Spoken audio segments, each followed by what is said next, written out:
One of the reasons why I love that song, Heal by Tom Odell, it is just so simply gorgeous. And the lyrics speak of what I believe is the best way to handle life, with this allowing and this openness and a gentleness that most of us forget is possible. I know I forget it's possible. You know, when you think of the sail on the sailboat, just waiting for the wind, and in slight adjustments, letting that wind shift you where you need to go, where you need to be. You know, the image of an empty bottle laying there, whether it's floating in the water and taking on water just gently as the tide moves, as the waves move, or if it's sitting in the sand, and the bottle's just open, receiving the rain. And if we stay open long enough, then we get filled and we overflow just because we're sitting there open. And our past and our pain and our sins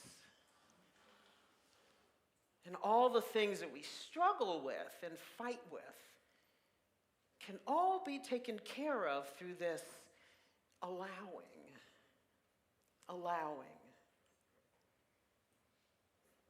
And when I've allowed myself to be there and to do that and to live that way, man, is life simpler. And I heal more deeply. And I experience the healing and the release of whatever pain or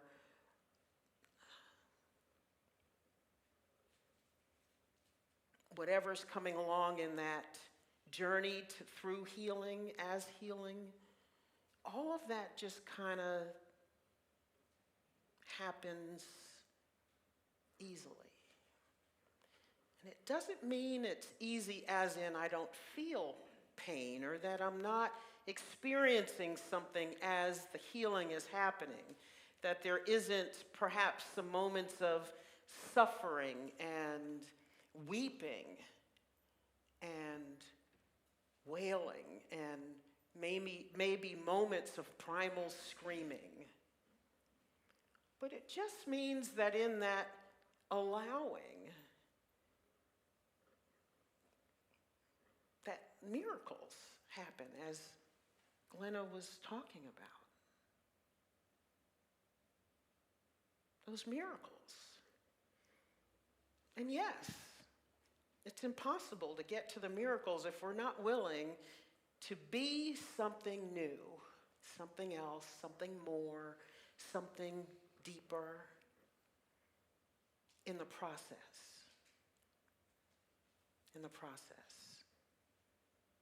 Because the miracle is the allowing, I believe. It's not just the end result where you think, oh, now my finances are better, or I'm healthier, or my relationship is healed and I have more love in my life, or I am more peaceful even in light of all that's going on in the world. It's not just the end result. It is the allowing and the journey there that is the miracle, especially when we are awake and open.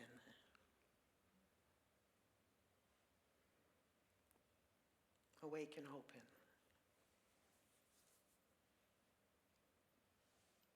And in that openness, you know, when our arms are open or our minds are open or our hearts are open or our bodies are ready for healing, that's when I feel God.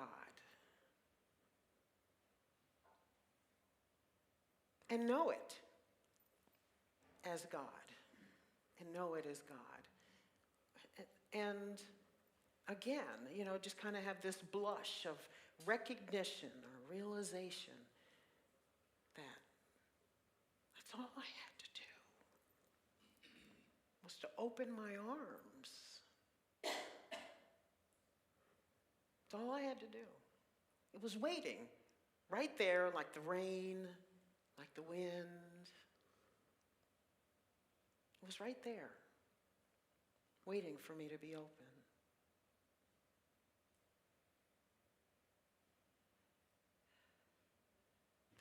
So last week as I even forget what I was talking about, like what was the main theme, but what stuck with me is that I mentioned this body, mind, spirit, and heart as four,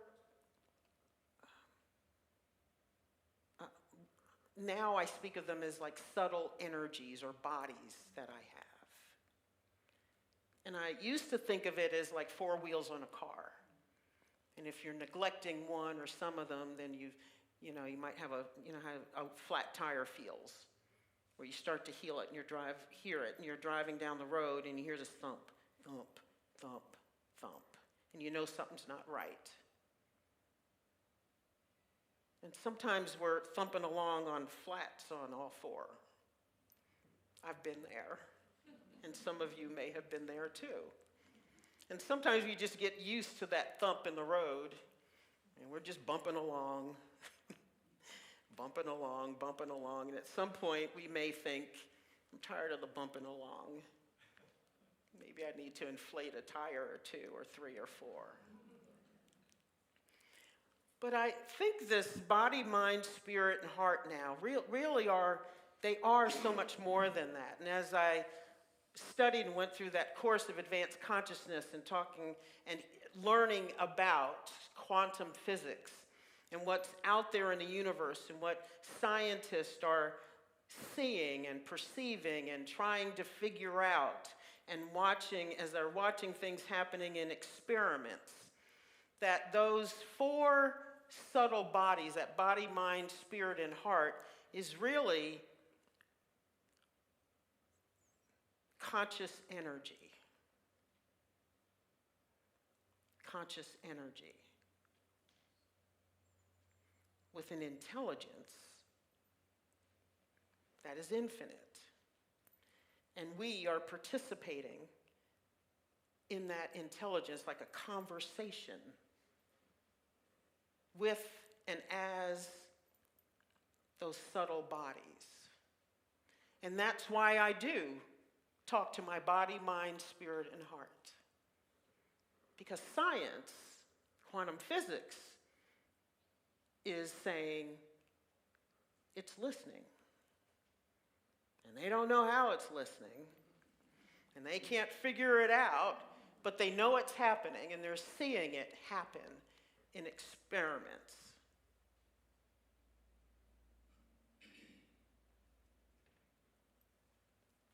Contemplate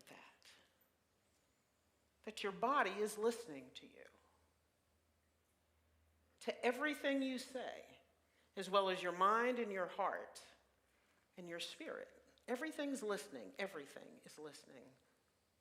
And the everything that is the all there is, which I call God, is that energetic force, is listening. And there's not a thought or a word that goes unheard or perceived. Not one.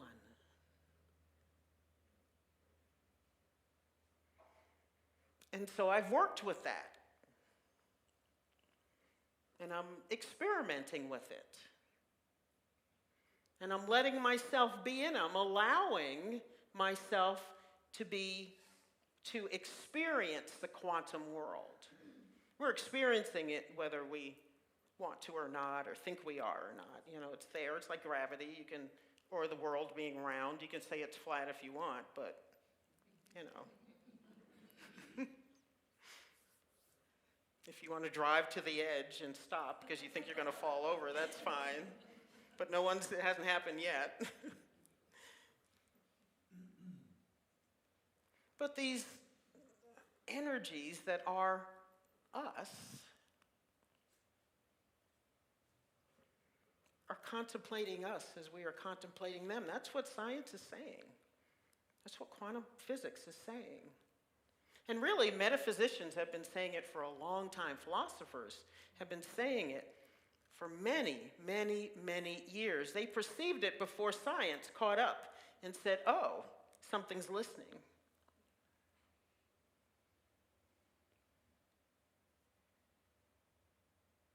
And it has shifted my idea of life and what's going on, and my idea of God and who that God is and who I am in relation to that God.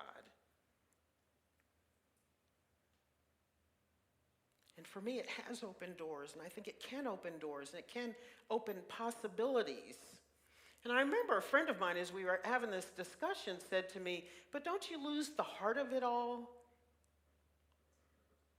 And I said, actually, it's like blown my heart wide open.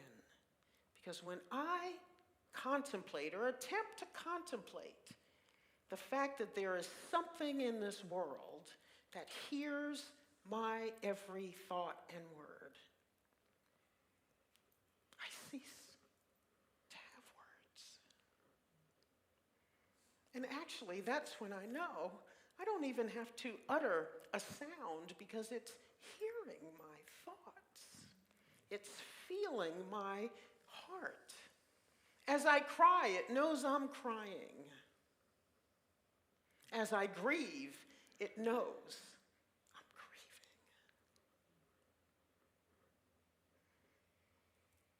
Man, that works for me. That floats my boat.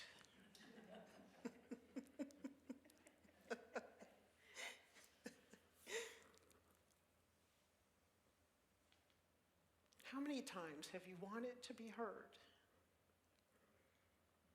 How many times have you not felt seen?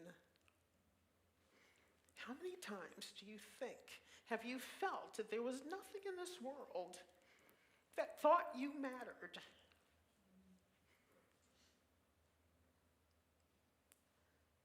How many times? And then I hear and I read something like that, and I read that scientists are saying, yeah, there's something listening to everything.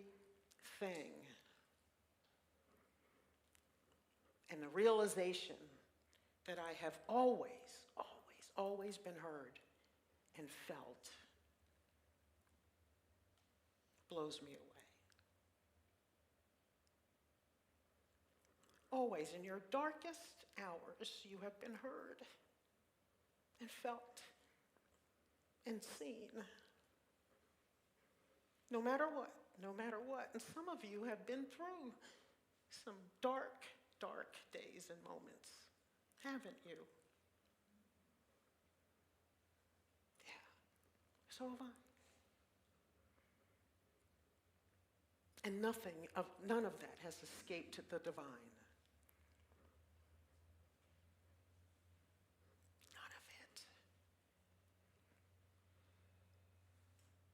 So that wind that is God, the rain that is God, alluded to in this song, all of that was pouring on you. That breeze, that wind was rushing across you and through you. Always.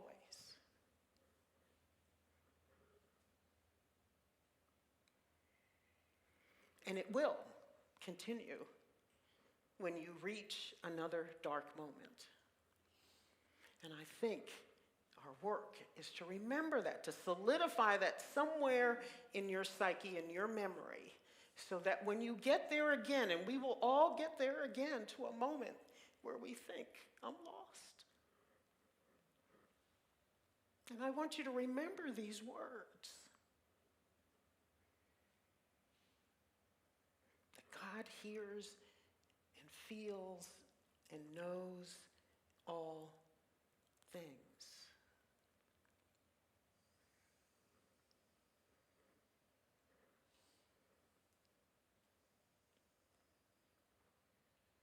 simplifies everything for me.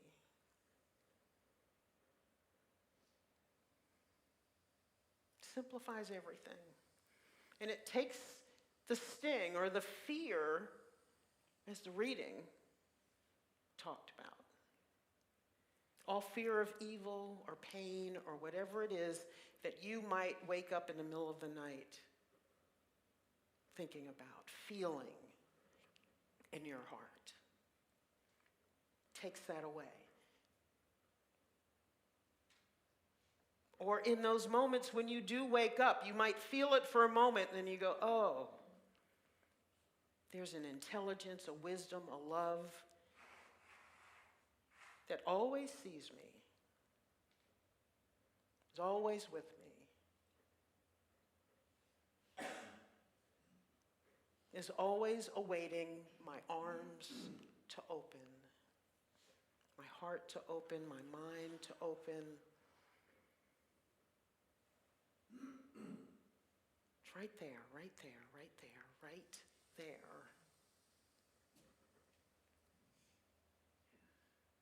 Waiting for this.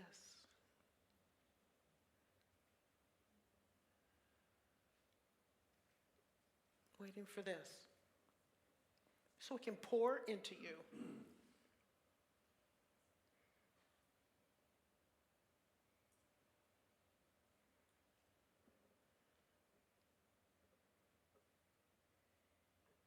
Or wait for you to say, I'm ready. Or I'm done with the fight. Or I'm done thinking I have to qualify for this. I'm done feeling unworthy. Or I'm willing. Or a simple yes. Now.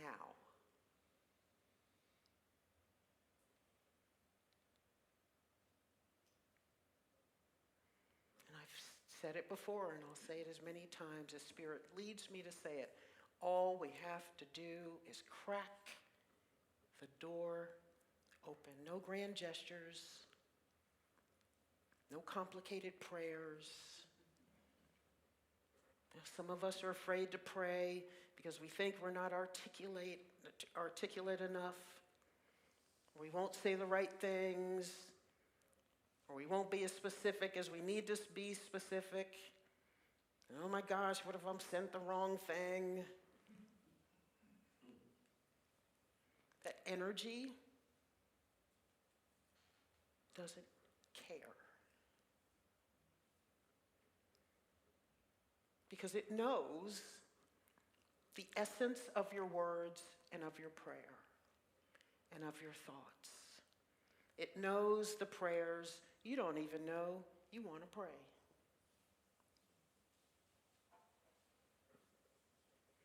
It knows the deepest recesses of your needs that you're not aware of. It knows the pain that you don't want to look at. It's aware of the betrayals that you think are forever and that you can't forgive. It's aware of all of that. Because your every thought, your every feeling is in this quantum field, which is everything always has been, is right now, and always will be.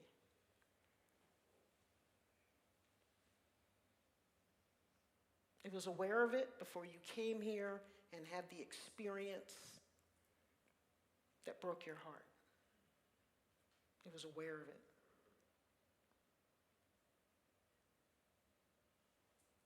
And it was waiting for you, so they say, and I'm willing to go with it because it resonates with me. It knows what you need even before you get here and think you need it. And it's waiting to pour into you way before you show up, saying, yes, pour into me. It really is easy. It really is just about allowing. It really is just about yes. Yes, now. It's really about tired of what I've been doing. Let's do something different now.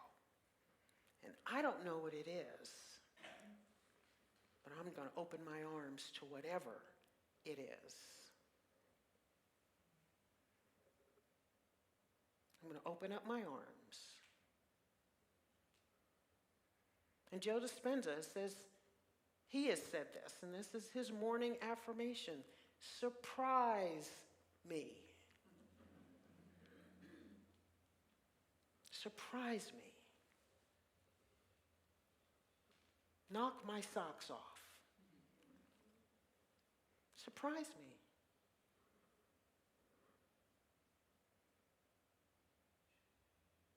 That takes trust. Takes trust.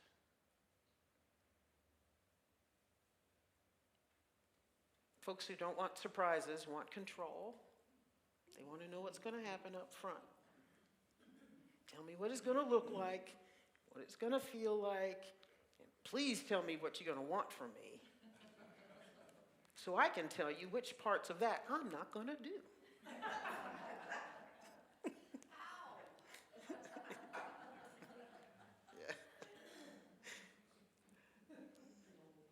Because sometimes we want a bargain, don't we?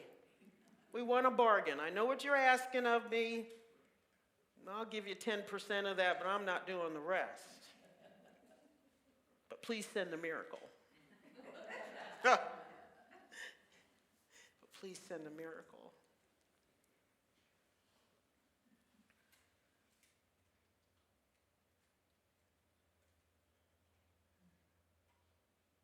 God can only do for us what we will allow. Free will not intercede beyond your saying yes, and whatever you're saying yes or open to. Free will always.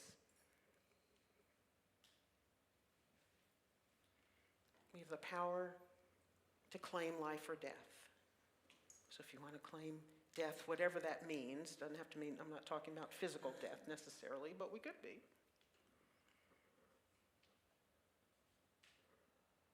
You can have joy or pain,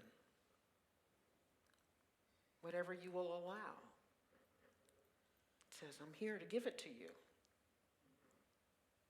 And when you're ready for something new, I'll give you that. But nothing is ever forced upon us. How wonderful is that? And yet some of us say, that's the rub too.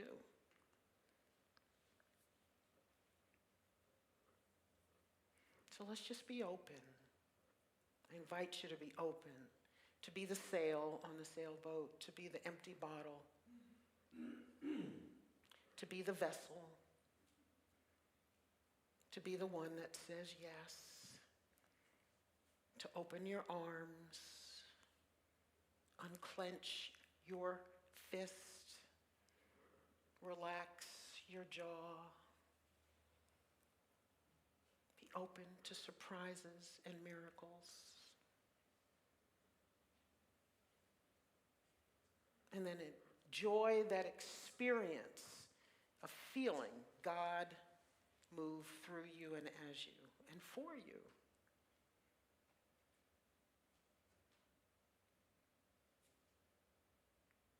That's the essence of the rich life, I think, of the joyous life.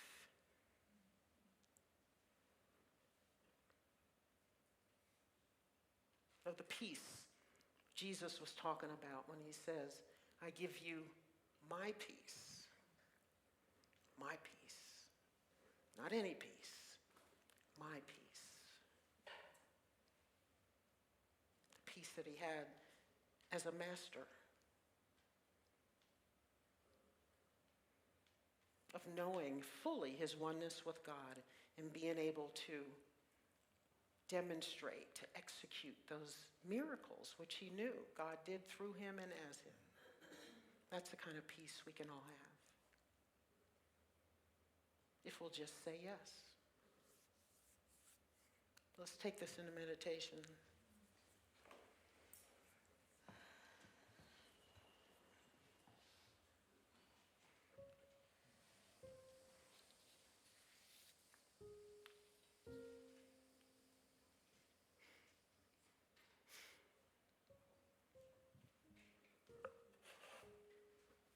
Just breathe.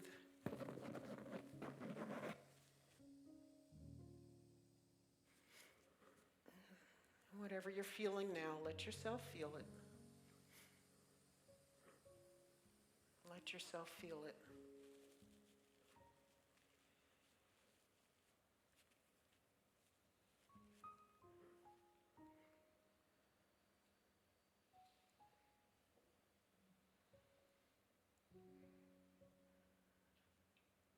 In this moment, you were seen and felt and heard fully.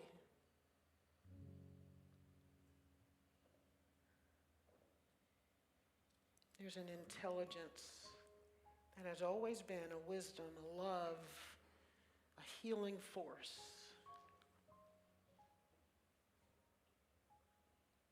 that knows you,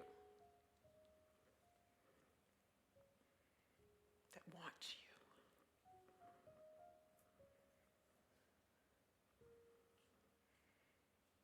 That knows you as itself. That perhaps needed you to experience life as you.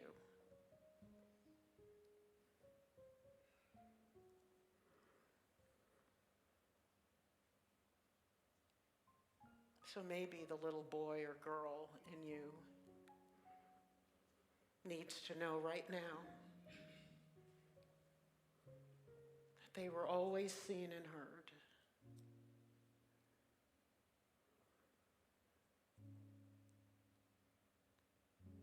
Maybe the teenage you needs to know they were always seen and heard.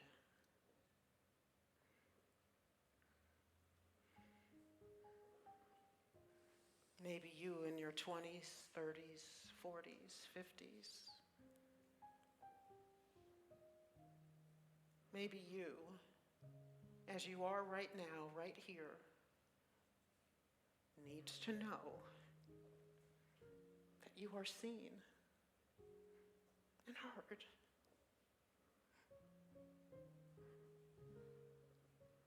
It hears the things you dare not speak to others.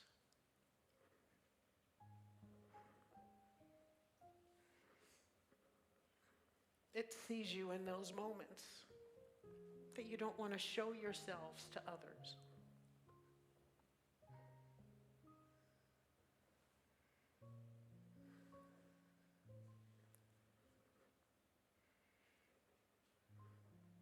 It knows your broken heart is unbroken.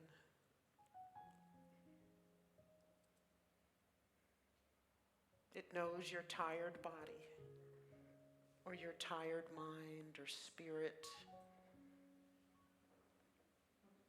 is powerful, complete, whole, mighty, resilient.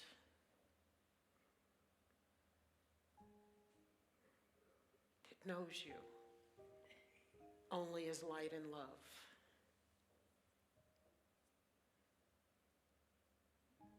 I invite you to feel that now. Just open your arms. Open your heart, open your mind to the realization that you've always, always, always been seen and heard. You've always been protected and held.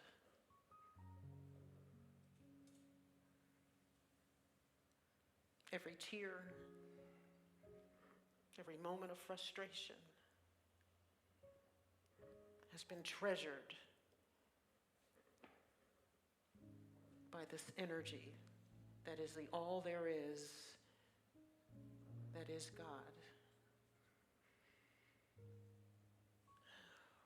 Just let yourself breathe with that.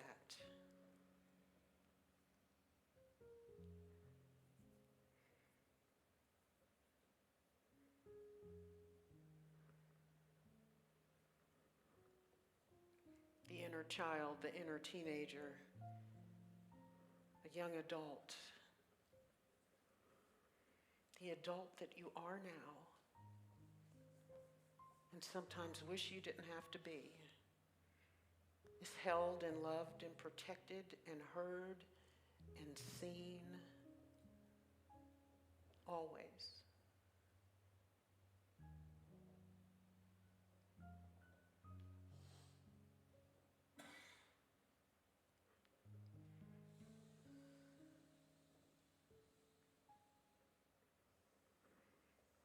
Just breathe, relax. All is well, all is good, all is goodness.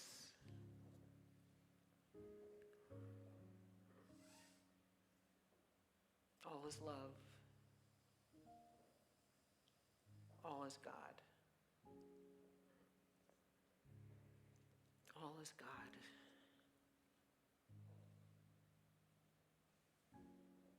All is God.